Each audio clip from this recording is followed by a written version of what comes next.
Nagpakilig na naman ang Don Bell sa Can't Buy Me Love. May topless scene si Donnie Pangilinan habang hawak ni Bel Mariano ang kanyang dibdib. Panoorin natin yan sa report ni MJ Marfori. Sakit ba to? Dito. Medyo lang. Sakit ba to?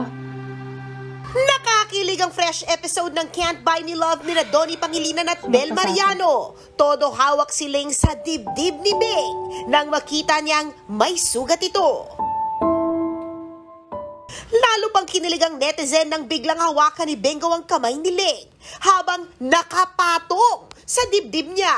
Biti naman ang netizen dahil akala nila sa kissing scene na mauuwi ang eksena. Napapanood ang hit Don Bell series sa TV5 at sa Netflix.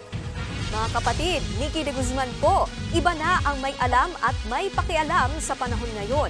Para sa tuloy-tuloy na balitaan sa Frontline kahit weekend, mag-follow at mag-subscribe sa social media pages ng News 5.